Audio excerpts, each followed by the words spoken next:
voudrais conseiller à l'occasion de Yud Bet Tammuz que nous sommes aujourd'hui. Nous connaissons tous le chant de Pas de Besholem Nafshi qui est dans le Perek, psaume 55.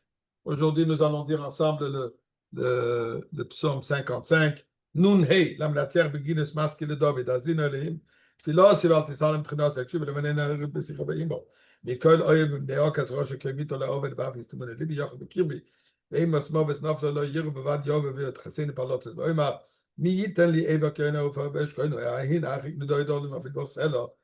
אחי שום יפלוט לי מרוח סוף מסור, אבל עד אני פנים שלם. כי ראי שיחה מזורי, בו יומים ולילי סבבו. Yeah, I remember this. אלוהי אויב יחרפני וסל מסנו להיג דבסוסל מן ואתו אין שקיע כאלוף מיודוי אשר ירדוב נמתיק סוי בבסל נעלר ברוגל שאשי בו וסלמוי ירדו של חיים כי רויז במגורם בקרבם אני אלה להם אקרוב אדוני ישני ארבע וקר צהריים וישמע כהן פודה בשלום ונפשי מקרוב לקיבה ויאני וישב וישב קדם ויסלו אשר אין חליפס למבלי יורדים שולח יודו בשלוימוב חילל בריצחול כמחמו את פיו וקרוב ליברק את ברב משמעים ובשיחס השליח על אדוני אופך ובריחל כלך ייתן לו ללמוד הצדיק ועתו אליהם תרידים לבי שחס עד שידומים ממיר בו ליחצו ימיהם ואני אפתח בוך ואני אפתח בוך ואני אפתח בוך ואני אפתח בוך שקש ערב טבע, ואני ערב טבע,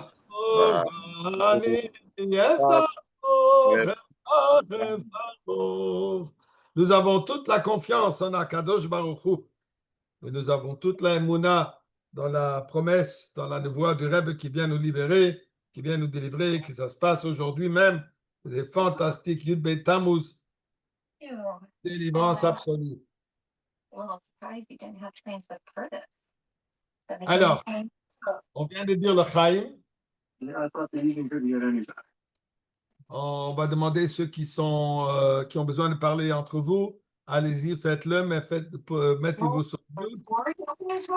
Non, c'est comme ça ne dérange pas d'autres.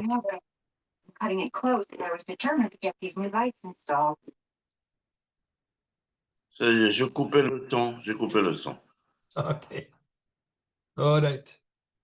On On peut y vient de aller. dire le Chaim. Le Chaim est très relié à Yud Bet Tammuz. Plein de mamarim du Rebbe précédent, Baruch HaGoyim El Chayovim Toivois, Arba Tzrichim Lahoidois.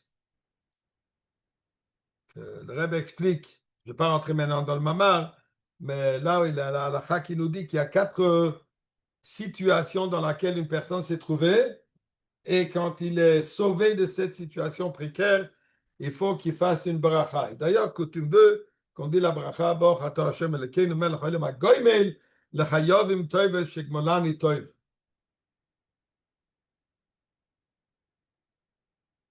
Dit le Rebbe, il a connu que le mot chayim, de hagoyim lechayovim toiv, le mot chayim, comment il y a le passage qui dit, ça m'échappe maintenant, excuse, mais le mot chayim inclut les 4 situations dans lesquelles la personne est censée de faire Birkat HaGomel. Alors, il y a Choyle, le malade, quelqu'un qui était malade, gravement malade. On ne parle pas de quelqu'un qui avait juste mal à la tête et ensuite, Baruch Hashem, s'est passé. On parle de personne qui était en danger mortel de sa maladie, ou presque. Ensuite, il y a Yam, Yisurim, m'excuse, premier, les souffrances. Ici, on parle de souffrance, celui qui est libéré de prison. Ensuite, il y a le deuxième Yud de Chaim, Yam, celui qui passe l'océan. Et Midbar. Et Midbar pour le même à la fin. Ça, c'est Chaim, donc on reconnaît que notre vie, toutes les situations dans lesquelles une personne se trouve dans un certain danger, Et on est resté en vie, Baruch Hashem, et Dieu nous a protégés, donc on a besoin de dire cette bracha. Intéressant, dans un mamar, dans le mamar du Rebbe précédent, de Kont Sefer Kontresem Aleph, le Rebbe pose la question là-bas, pourquoi est-ce qu'on dit la bracha d'une manière un peu différente comme toutes les autres brachot? Par exemple, quand on va passer dans un endroit où il y a un miracle qu'on a vécu, il y a un accident, de voiture qui était grave, et alors à chaque fois qu'il passe dans cet endroit, il est censé de dire Baruch Osolines B'Mokamazeh. Baruch, qu'il soit béni, celui qui m'a fait un miracle ici dans cet endroit. Bien pour la Birchat HaGoymel, on dit HaGoymel Chayovim Toiv Shegmolani Toiv. On traduit celui qui a fait, celui qui a donné. Si quelqu'un peut me donner mère, traduction pour le mot Gomel, ce serait bon. Je ne traduis pas exact.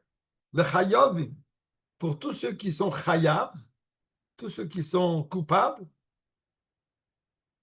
Toivois, donc Dieu qui a, je cherche le mot Gomel, il y a quelqu'un qui a un sido en français, dites-moi s'il vous plaît. En anglais, j'aurais dit bestowed. Même à celui qui est Chayav, il lui a fait du bien, et il continue, Shegmalanito, que Dieu m'a donné du bien. Pourquoi est-ce qu'on dit Shegmalanito ou Sha'osolines? Pourquoi est-ce qu'il faut ajouter ici Hagoymel Chayovim Toivois? Chayov, ça veut dire même si je suis coupable.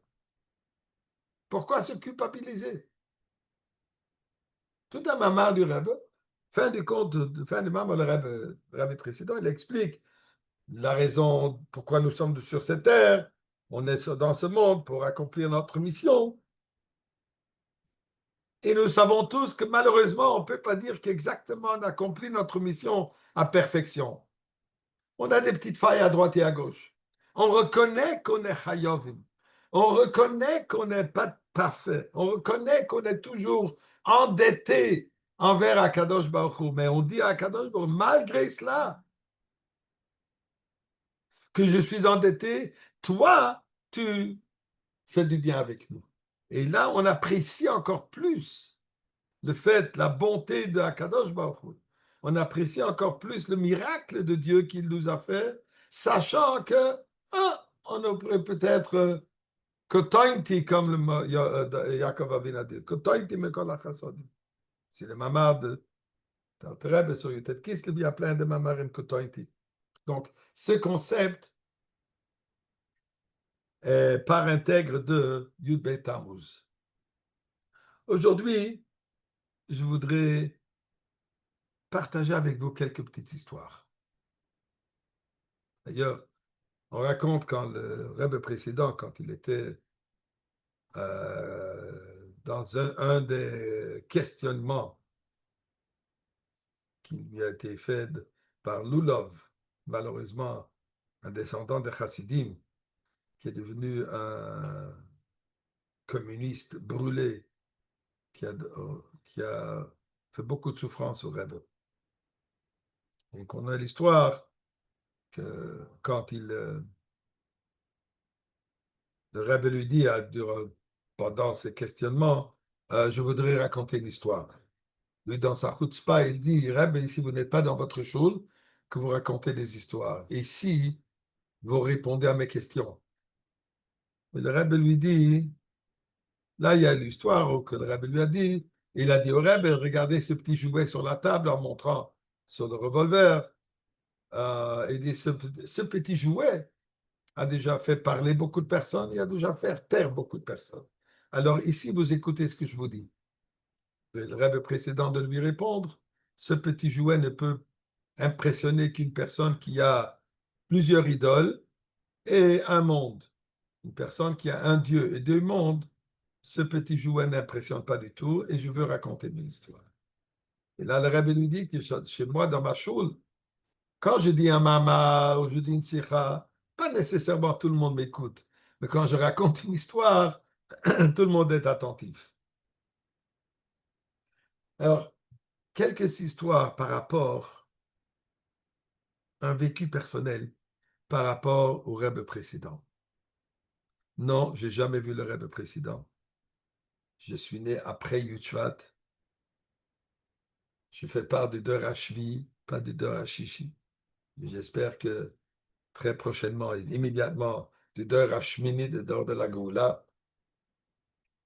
Mais j'ai eu le Zchut, le mérite, en 1987, Tafshin Memzaï, en été, un peu avant Tammuz, en Sivan. J'ai eu le Zchut d'avoir été envoyé en Shlichut en Russie de l'époque. Ça, c'était quand la Russie était encore sous la botte communiste. Et là, j'ai pu réaliser ce que le Rebbe dit, basé sur la lettre du Rebbe précédent, que cette goût-là, ce n'est pas seulement pour moi personnellement. Là, ici, le Vat Goa. Mais c'est une goût-là qui est une délivrance pour tout Am Israël. Même celui qui n'est qu'au niveau de Bria. Même celui qui n'a aucune qualité personnelle, tout ce qu'il est, c'est une créature de Dieu. C'est la seule chose qu'il a, avec quoi il peut se tenir fier. Donc, il n'a aucun accomplissement, rien. Mais il est brillant. Même pour quelqu'un comme ça, cette goût-là a une grande importance. Joue un rôle extrêmement important. Alors, quand je suis arrivé en Russie, avec mon beau-frère, en mission à cette époque, le Rebbe avait fondé une organisation qui s'appelait Ezras Achim, Ezrat Achim, qui pourrait aider les frères.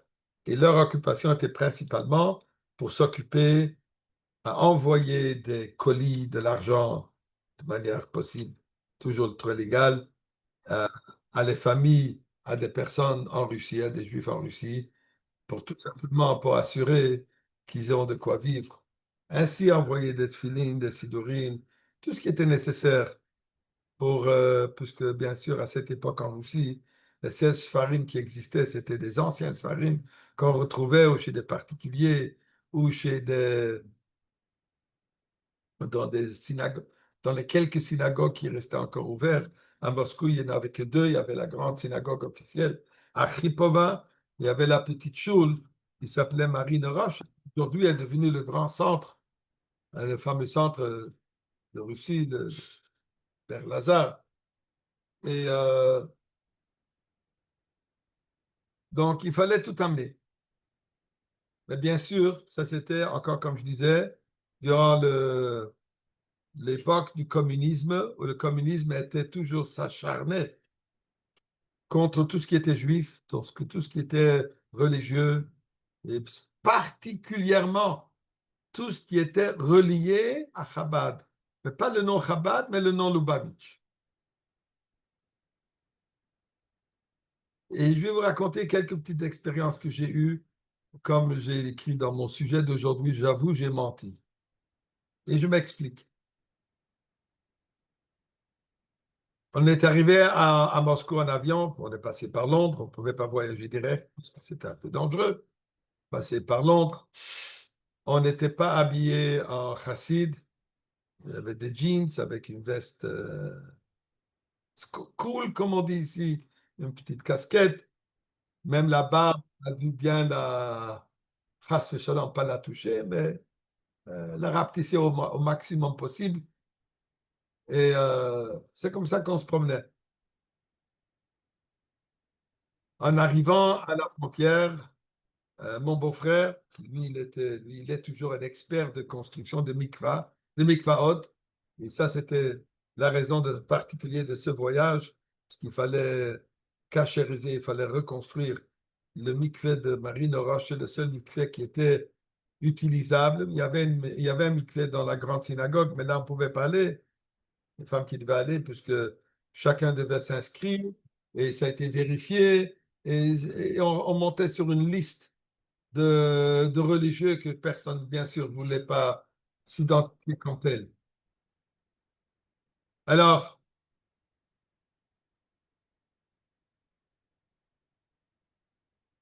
mon beau-frère, lui, il est parti comme de profession, c'est un ingénieur électrique.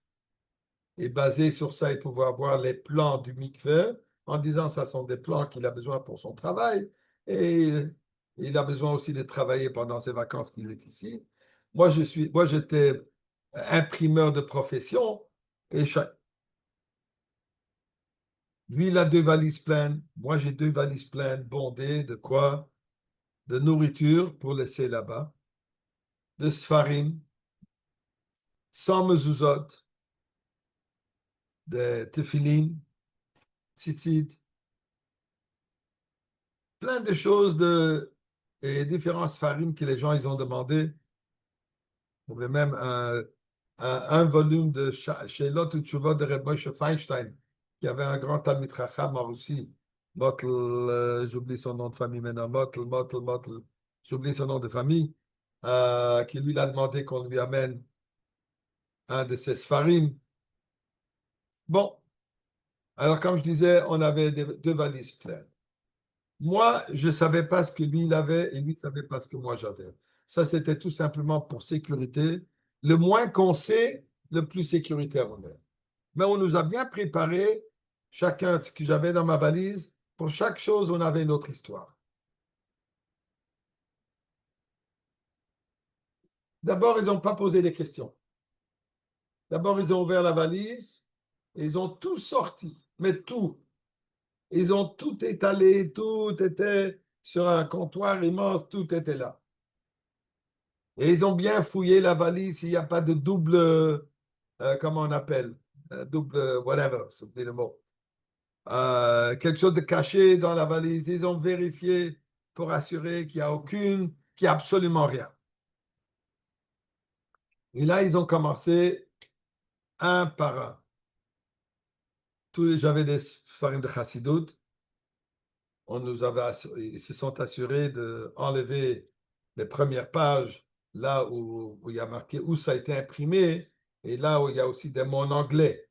Alors en anglais, il y a marqué Lubavitch. Alors ça, on s'est assuré de sortir, d'arracher toutes ces feuilles pour que le mot Lubavitch n'apparaisse nulle part. Jusqu'ici, ça apparaît, c'est un danger. Il s'avère, donc ils ont vérifié Sefer par Sefer, ils ont fait, bon, ils ont tout mis dans une rangée. Il s'avère que, par erreur, un Sefer, ils ont trouvé le mot Lubavitch. Ils étaient deux inspecteurs chez moi et 2 inspecteurs chez mon beau-frère. 2 rangées différentes. Je ne comprends pas le russe. Je n'ai pas compris le russe. Mais là, je les voyais les deux en train de montrer avec le doigt pointé Lubavitch. C'est ce qu'ils cherchaient. Et ils ont trouvé, comme on dit que Moïse et Shononrov, ils ont trouvé une fortune. Ils ont trouvé ce qu'on cherchait. Ça, déjà, c'est un doigt accusateur contre moi. Donc, je suis relayé à Lubavitch. C'est un danger. Bon. Ils ont pris ce c'est fait et ils l'ont mis de l'autre côté. J'avais aussi amené un journal qui s'appelait le Allgemeiner Journal en yiddish. Pourquoi je l'ai amené? Puisque dans ce journal, parmi les articles, il y avait toujours une sikha du rabbi. C'était en yiddish, donc il ne pouvait pas réaliser que c'est quelque chose du Rebbe. Bon, ça, ils ont mis. On me demande pourquoi j'ai un journal. Parce que j'aime lire les nouvelles. C'est ma langue. Et j'aime lire des choses en yiddish. OK, d'accord. J'avais 3 paires de tefillin. Pourquoi 3 paires? Rashi et Rabbeinu Tam, pour que je puisse les mettre moi-même pendant le temps qu'on était là-bas, 10 jours ou 2 semaines, de lundi à dimanche, 2 semaines. Mais il fallait les laisser, avant de quitter, il fallait les laisser pour les gens là-bas. Au retour, le matin, on est parti encore avant le lever du jour. Et on était censé d'arriver à New York environ une heure et demie avant la shkia. J'avais peur que s'il y a du retard et on n'aura pas le temps de mettre les tefilines, jusqu'à l'aéroport à New York, quelqu'un nous attendrait. Mais j'avais peur que s'il y a du retard, on ne pourra pas mettre les tefilines. Alors j'ai décidé au moins d'amener une paire de Rashi, que, au cas où, chas v'shalom, au moins que je puisse mettre les tefilines au retour. Puisque le matin, avant notre départ, on ne pouvait plus rencontrer personne. On partait très tôt le matin, vers 4-5 heures du matin. Donc, il fallait remettre déjà les tefilines, Motzei Shabbat, dimanche soir, je m'excuse, avant notre départ. Alors, il me pose la question, écoutez bien, comment ça se fait que vous avez 3 paires de tefilines? Et il me dit, je sais, il parle en anglais, je sais que même les chassidim, ils ne portent que 2 paires de tefilines. Comment ça se fait que vous avez 3? Donc, il m'a déjà reconnu, il a trouvé le petit mot Lubavitch, je suis déjà chassid, comment ça se fait que j'ai 3 paires de tefilines? Non, est-ce que quoi? Tu es venu ici pour les vendre, pour faire de l'argent en Russie? Il dit non, moi je ne suis pas chassid, moi je suis fanatique. Les fanatiques, ils portent 3 paires de tefilines. Ok. Il ne pouvait rien dire et je lui explique. Et tu verras que j'ai ici 50 parchemins. C'était 50 mezuzot. Il dit, tu vois pourquoi j'ai ça? Puisqu'à l'intérieur de ces boîtes, il y a des petits parchemins. Et moi, comme fanatique, je les change tous les jours. Avec ça, j'ai pu déjà inclure pourquoi j'ai tellement de qu'est-ce que je fais avec des mezuzot et qu'est-ce que j'ai besoin.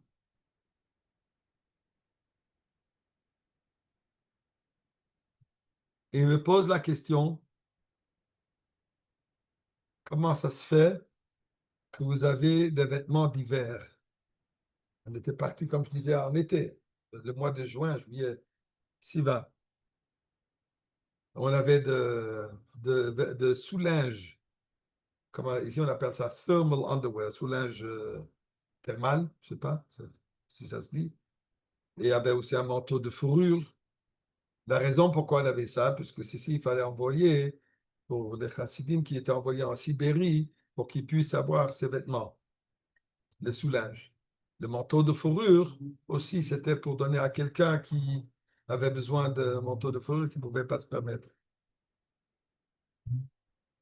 Et comment ça se fait que vous avez des vêtements d'hiver quand on est en plein été? Alors je dis, écoutez, vous n'allez pas aimer ce que je vais vous dire. Mais moi, j'ai appelé l'ambassade russe à Ottawa, au Canada. Moi, je suis du Canada. J'ai appelé l'ambassade russe pour savoir quel temps qu'il fait maintenant à Moscou. La réponse qu'on m'a donnée, que c'est un secret, on n'a pas le droit de le partager. Et moi, je lui dis, mais quel secret? La température, c'est un secret? Oui, en Russie, c'est un secret. On n'a pas le droit de vous le dire. Alors, je lui dis, je n'ai pas eu de choix. Alors, je ne savais pas s'il fait maintenant l'hiver, si c'est l'été. Il fallait que j'amène les vêtements d'été, des vêtements d'hiver. Et de cette manière, on a continué et continué à raconter des histoires qui ne tenaient pas debout. Finalement, il revient au Sfarim. 5 heures, j'étais là-bas en train de raconter des histoires. Pourquoi est-ce que ce petit couteau, j'avais un couteau pour le Moël. Il dit, pourquoi ce couteau? J'ai dit, ça c'est mon couteau, avec quoi je fais mon beurre sur ma tartine. Vous voyez, les spéciales. Ça c'est un couteau spécial pour le beurre. Mais comment ça se fait que vous avez tellement de nourriture dans votre valise? Je dis, écoutez, je vais vous dire pourquoi. Malgré le fait qu'on a déjà payé 150 $ par personne pour la chambre, et soi-disant, les repas sont inclus, mais vous n'offrez pas cachère. Moi, je suis un juif religieux, je suis touriste, je suis un juif religieux, et vous n'offrez pas cachère. Vous ne m'avez pas donné de réduction puisque je ne mange pas dans vos restaurants. Je n'ai pas eu de choix, il fallait que j'amène beaucoup de nourriture. Vous voyez, moi, j'aime bien manger. Alors, j'ai toutes sortes de nourriture. J'ai des thons, j'ai du fromage, j'ai de la viande, j'ai de la matzah. On avait même matzah shmura qu'on a amené déjà pour l'année prochaine. Donc, okay. Encore. Bien sûr que la majorité de cette nourriture était pour laisser pour les gens, surtout la matzah shmura et les autres choses. Les boîtes de conserve, tout ça, c'était pour eux. Un peu, il fallait pour nous-mêmes pour manger. Mais on avait même, je crois, une boîte de ketchup, puisqu'on a su, Ezra Sahib a su qu'il y a une famille à Moscou que les enfants, ils aiment le ketchup. Alors, ils ont envoyé spécialement une grande bouteille de ketchup, à tel point attentionné aux besoins de chacun de là-bas qui a besoin. Pourquoi vous avez tellement de livres? Est-ce que vous êtes venu en vacances ou vous êtes venu étudier? Je dis, écoutez, nous, mon voyage était Canada, New York, Londres, Moscou. Au retour, on partait de Moscou, Francfort, New York, Montréal. Non, de Francfort, moi j'ai dit direct. Je dis, écoutez, à Montréal, il n'y a pas de bibliothèque juive. Il n'y a pas de magasin de livres juifs. Je n'avais pas le choix, il fallait que j'aille magasiner à New York. Et c'est vrai, je dois traîner avec tout ça maintenant pendant tout mon temps. Mais je n'ai pas de choix, puisque il fallait que je l'achète. Alors il me dit, vous savez quoi? J'ai une idée. On va vous laisser-les ici avec nous. À votre départ, vous allez les récupérer. Là, c'était un petit piège qu'ils voulaient nous faire, qui vont nous garder tous les livres, tous les sfarim qu'on ne puisse pas distribuer. Je dis, écoutez, il n'y a pas de problème. On nous a bien préparés. On n'a pas de problème, vous pouvez les garder, mais je veux que vous nous fassiez une liste exacte. Écrivez le nom de chaque livre avec une signature de votre part que vous avez pris, puisque sinon ça risque de se perdre. Et moi, je n'aurai pas de preuve. J'ai besoin de preuve de vous. Il n'y a pas de problème, on va écrire. Alors, il veut commencer à écrire en russe. Je dis non, non, non, non, non, c'est pas en russe que tu veux. J'ai besoin que tu écris en hébreu. Puisque ce livre, il doit être exact. L'inventaire doit être précis. Il a fait une insulte, comme les Russes ils sont capables de faire. Il a compris que je l'ai eu. Alors, elle a dit, OK, finalement. Mais ce Sefer où il y avait Lubavitch, il s'abstenait de le garder. Il fallait que je me bataille avec lui. Écoute, non, j'ai besoin de ce livre. Ah, mais regarde, il y a le mot Lubavitch. Je dis, alors quoi? C'est l'imprimeur. Qu'est-ce que ça me regarde? Qui l'imprime? Vraiment, il s'est acharné. Il voulait que, pour pouvoir montrer qu'il y a une accusation contre nous. Tout ça pour dire une chose. 1927, et ça c'est 1987. 60 ans après que le Rebbe précédent, le Rebbe Rayatz, fut emprisonné et fut libéré. Parce qu'on sait, Yud Bet Tammuz, en 1927, Tafresh Peizaïn, c'est là, Ted Vav Sivan, il a été emprisonné et libéré miraculeusement, malgré que d'abord il y avait une peine de mort et ensuite ils l'ont changé pour 10 ans de travaux forcés en Sibérie, ensuite de 3 ans en exil à Castrama. Et finalement, il a été libéré Yud Bet, Yud Gimel. Pourquoi est-ce qu'il y a 2 jours, comme on le sait? Puisque le 12e jour de Yud Bet, ils sont venus lui annoncer qu'il va être libéré. Mais étant donné que le bureau était fermé, alors pour recevoir le document officiel tamponné et signé, il fallait qu'il attende jusqu'au lendemain Yud Gimel pour être libéré. Le Rebbe explique dans de longues sikhot, tout ça c'était nécessaire pour que même le goy mette son tampon officiel qu'il reconnaît que le Rebbe est libre, qu'il reconnaît que le Rebbe a raison et pas le communisme a tort. 60 ans plus tard, leur ennemi numéro 1 est qui? Lubavitch. Ils savent toujours. Ça, c'est donc sous la domination communiste ils purgent tout ce qui est du tout ce qui est juif, tout ce qui est du judaïsme. Juste pour vous raconter un exemple à quel point. Quand on est arrivé, on nous a dit qu'il y a 2 personnes à Moscou avec qui on devrait être en contact. Eux sont les représentants, disons les shluchim.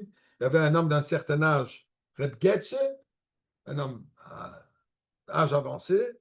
Et ensuite, il y avait, oui, le nom m'échappe, je m'excuse, un autre plus jeune. Lui, il était un médecin de profession, médecin naturel. Il a perdu son travail puisqu'il a demandé de partir en Eretz Israël. Alors, tous ceux qui ont demandé de quitter la Russie, automatiquement, ils perdaient leur emploi. Et Mais on nous a dit d'être en contact, pas tellement avec Reb Getch. Reb Getch est déjà un homme d'un certain âge, qu'il faut être en contact avec, encore, désolé, son nom échappe maintenant. J'espère que ça va me revenir tout de suite. Et Grisha, voilà, Grisha Rosenstein. Et que notre contact, et Grisha nous dira exactement quoi faire, où aller, qui remettre quoi, notre programme, notre plan du jour, c'est Grisha qui va nous les mettre. Il ne fallait pas appeler de près de l'hôtel. De l'aéroport, on est parti directement à l'hôtel, mais on nous a dit de ne pas appeler de l'hôtel, puisque tous les téléphones autour de l'hôtel, ils sont tous piégés, on écoute. Alors, il fallait partir un quart d'heure au moins de marche. On a trouvé un téléphone quelque part dans la rue.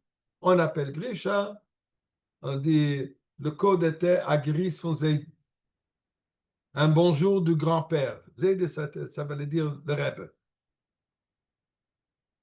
Alors, lui de répondre, ah, tu as un bonjour de mon grand-père, viens me voir. OK. On arrive, on était épuisés de 24 heures de voyage, mais alors on est rentré chez lui et il nous fait signe de ne pas parler. OK. Et là, il nous dit, est-ce que vous voulez boire un petit thé? Et venez, vous êtes fatigué, on va sortir dans la rue, on va prendre de l'air. Juste devant sa maison, il y avait un petit parc. Honnêtement, moi, j'étais fatigué. Je voulais m'asseoir. Et je lui dis, tu sais, je suis fatigué, je voudrais m'asseoir. Est-ce qu'on pourrait s'asseoir ici? Il dit, oui, on peut s'asseoir. Mais encore, il me fait signe de ne pas parler. À la maison, chez lui, il m'a montré, il m'a indiqué au coin de sa chambre, en haut du plafond, il y a un micro qui enregistre tout ce qu'il parle. Sur les bancs, il nous fait signe que dans l'arbre, il y a un micro. Et tout ça pour lui, puisqu'il savait que lui, il est très actif. C'est celui qui est actif parmi les refusniks, parmi les chassidim, les balei tchouva, qui deviennent religieux. Et lui, il était celui qui était très actif. Alors, il le suivait. À tel point, il nous dit, et là, il nous dit, alors il dit, on va marcher. En marchant, ils ne peuvent pas suivre. Alors, on dit, écoutez, malheureusement, je ne pourrai pas être en contact avec vous. Puisqu'il n'y a pas plus tard qu'il y a quelques jours, je passais la rue et en arrivant au trottoir de l'autre côté, tout à coup, il y a une voiture noire qui s'arrête juste à côté de moi et un gars qui sort de la voiture, qui m'attrape, me rentre dans la voiture, m'a donné une bonne raclée à l'intérieur de la voiture, d'une manière très professionnelle, qu'on ne puisse pas voir, pas sur mon visage, seulement sur mes parties du corps qui sont couvertes, donc on ne peut rien voir. Et là, il me dit, attention, cette fois-ci, c'était une raclée. Tu sais, les accidents de voiture, elles arrivent souvent à Moscou. Alors, il nous dit, écoutez, maintenant, je suis suivi de très proche. Alors, pour votre intérêt, pour l'intérêt de la shlichut que vous avez, éloignez-vous de nous. Moi, je vais déjà trouver les moyens comment vous envoyer les messages. Mais vous, ne me contactez plus. Et effectivement, pendant les 2 semaines qu'on était là, on ne l'a pas vu. Mais on recevait continuellement par celui-là. Il trouvait déjà, il avait ses manières par qui nous faire venir des messages, qu'est-ce qu'il faut faire, qu'est-ce qu'il faut continuer.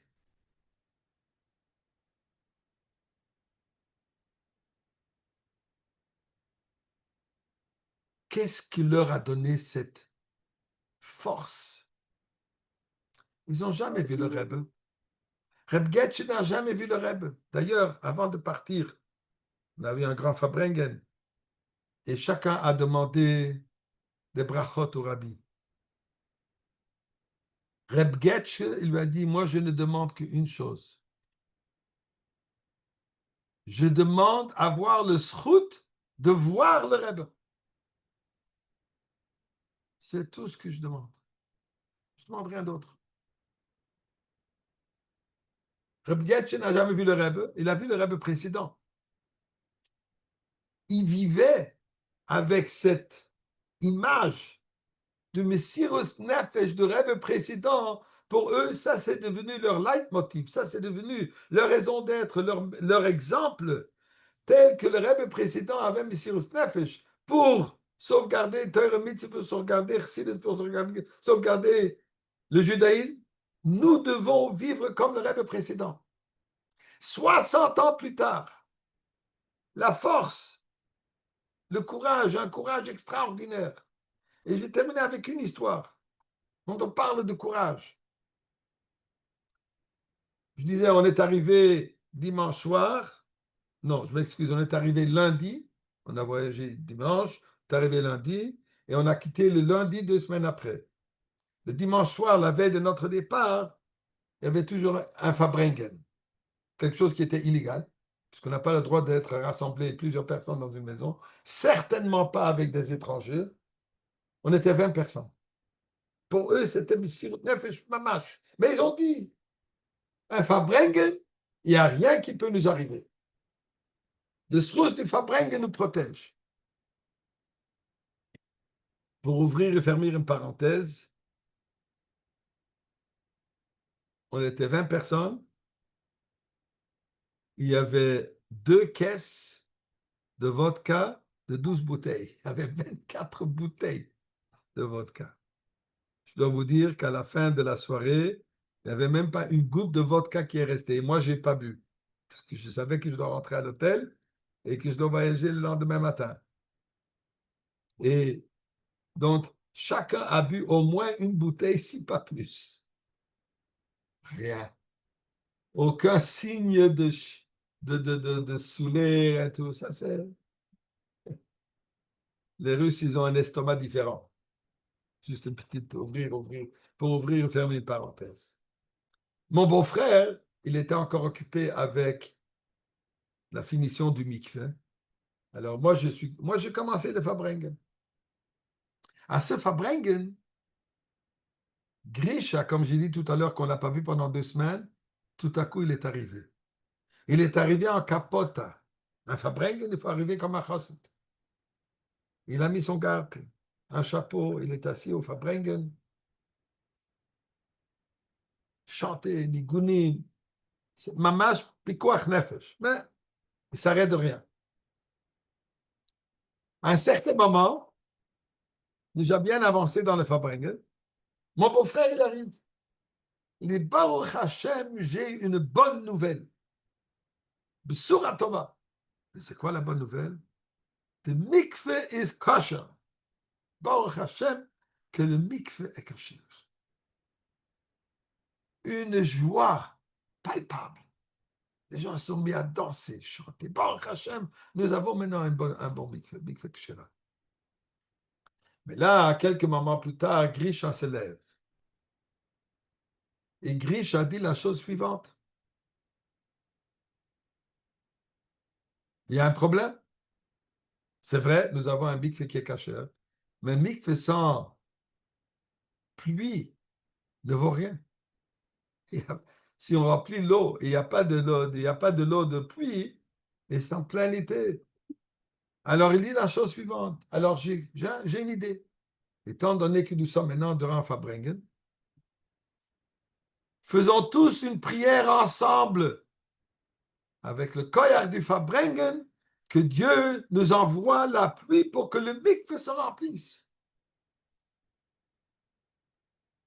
Moi, je me dis, ce sont tous des gens qui leur vie est en danger. Ils n'ont rien d'autre à quoi penser qu'il y a un mikveh kasher. Non, c'est tout ce qu'ils pensent. Et tous ensemble, Père Had, tous, celui-là en hébreu, celui-là en russe, en yiddish. Grisha lui-même, il parlait yiddish. Babgetch n'était pas là au Fabrengen. Et chacun a exprimé une prière que Dieu assure qu'il y ait la pluie pour que le mikveh se remplisse. Croyez-moi, quelques instants après, pluie à torrent. Il n'a pas plu. Tous les 2 semaines qu'on était là-bas, il n'y avait pas une goutte de pluie. Tout à coup, la pluie à torrent. La prière, elle a été exaucée. Et là, vient me voir un individu au nom de Sacha Lukatsky, qui malheureusement est décédé. Mais ensuite, il est arrivé à Yerushalayim. Il est décédé trop jeune, malheureusement. Lui, il était le responsable du mikvé. Il me dit la chose suivante. Écoute, demain matin, vous allez aller à l'aéroport. Et je vais terminer avec ça. Demain matin, vous allez aller à l'aéroport. Vous allez être accompagné par les in-touristes. Les in-touristes étaient des membres du KGB qui s'assuraient qu'ils gardent un œil sur tous les touristes, ou au moins ceux qui soupçonnaient. Et je dois vous dire que dans tous les hôtels, il y avait un micro. Et mon beau-frère me l'a indiqué. On est rentré dans la première chambre d'hôtel pour qu'on puisse parler entre nous. Il fallait faire du bruit dans la chambre, puisqu'on avait peur qu'il y ait un micro. Alors, on a allumé la télévision pour qu'il y ait du bruit. Alors, il dit, attends une seconde. Après 1 minute ou 2 minutes au maximum, tout à coup, on a vu comme une sorte de dérangement sur l'écran de télévision et un certain bruit. Et là, mon beau-frère me dit, maintenant, le micro, il est branché. Non, il faut se taire. Même dans la chambre d'hôtel, on n'a pas pu parler puisque le micro était branché. On pouvait communiquer qu'en écrivant des petites notes un à l'autre sur quelque chose qui s'y fasse. Alors, il me dit, écoutez, demain matin, à 4 heures du matin, la voiture, le taxi vient vous chercher pour vous accompagner à l'aéroport. Regardez bien les deux côtés de la fenêtre. Celui qui est à droite, regardez de la fenêtre à droite. Celui qui va être assis du côté de gauche, regardez bien. Moi, je vais me cacher quelque part pour vous faire signe si effectivement le mikvah a été rempli. S'il y avait suffisamment de pluie pour qu'il y ait 40 sorts, pour que le mikvah soit plein. Je dis, Sacha, pourquoi tu vas faire ça? Tu te mets en danger. De se mettre à 4 heures du matin quelque part, tu deviens un vagabond, tu peux te faire arrêter, c'est dangereux. Il dit, ne t'en fais pas pour moi. Je dis, où est-ce que tu vas être? Moi, je vais être dans ma voiture ou vous allez me trouver. Mais juste faites bien attention. Regardez par les deux côtés de la fenêtre, comme ça, je sais quelle route ils vont prendre. Je sais exactement quelle route ils vont prendre. Comment il a su? Aucune idée. En Russie, on ne pose pas de questions. Et là, on rentre dans la voiture le matin, les 4h, 4h30 du matin environ. Et je dis à mon beau-frère, tu sais, Gersh, bien, moi je vais regarder le côté droit, toi regarde le côté gauche. Comme ça, on verra les belles choses de Moscou la nuit. Et étant donné qu'on part déjà, on aura encore la dernière impression de Moscou en nuit. Juste pour éviter des soupçons. Je regarde, et lui regarde, et tout à coup, je vois d'une petite ruelle de côté, j'ai remarqué qu'il y a une petite voiture, et la voiture a allumé et éteint les phares immédiatement. Ça, bien sûr, ça a attrapé mon attention. La lumière dans la voiture s'est allumée, et je vois Sacha dans la voiture, et il est comme ça.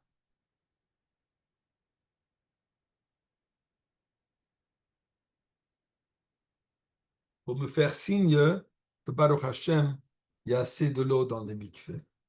Mais quand je lui ai posé la question, mais pourquoi tu dois te mettre en danger pour me raconter cela? C'est un danger pour toi. Il dit, non, c'est pas pour toi. Je veux que tu puisses amener au Rebbe la bonne nouvelle que le mikveh est caché et il y a de l'eau de pluie. Car si maintenant j'ai une occasion d'envoyer le message par toi, je ne sais pas quand j'aurai une autre occasion d'envoyer. Moi, je veux en donner au Rebbe une bonne nouvelle le plus tôt possible. Aussi vite que possible, je vais lui donner la bonne nouvelle. Vous vous rendez compte? Ils n'ont jamais vu le Rebbe. Ils n'ont jamais. Le seul qui a vu le Rebbe précédent, c'était Rebbe Ketzel. Mais ils ont vécu. Non, il y avait encore un bottle, mais lui, il vivait plutôt en cachette. Ils ont été impressionnés, ils ont été imprégnés par le Messirus Nefesh du Rebbe précédent, qui les a tenus durant toutes ces années et qui sont devenus religieux. Des Balei Tshuva, la majorité, c'était des Balei Tshuva. Tout ça, Yud Bet Tammuz. Mais pas seulement eux le savaient. les communistes, le Havdil Benel et Falfe Abdalot, le savaient aussi. Et c'est pour ça qu'ils ont recherché le mot Lubavitch. Et Lubavitch était leur ennemi numéro un. Et comme le Rebbe a dit un jour, je sais qu'ils sont présents ici aussi. À Fabrengen. Donc, Yud Bet Tammuz, bien sûr, on a vu que dû à cela, le Rebbe a dû quitter la Russie, il a dû quitter l'Europe, il est arrivé en Amérique, et là, il a transformé l'Amérique, comme il a dit, Amérique ist nicht anders, que l'Amérique n'est pas différent, et qu'il a commencé à faire sa mayonnaise dans cette partie du monde, et que l'Amérique est devenue le centre mondial de Torah et Mitzvot, et transformé de 770, Teitze Torah, le monde entier. Alors que Dieu nous aide, que c'est Yud Bet Tammuz, que nous méritons déjà, comme le Rebbe a dit, que le Bet Amikdash viendra ici, dans 770, et d'ici 770, on va partir au Bet Amikdash à Yerushalayim. Que ce soit déjà maintenant le Chaim, qu'on soit déjà tous ensemble avec le Rebbe Melech HaMashiach, Chi Adonenu Morenu Rabbeinu Melech HaMashiach, Lo Navod, au Bet Amikdash, le Chaim. Gut Yom Tov, Gut Yom Tov.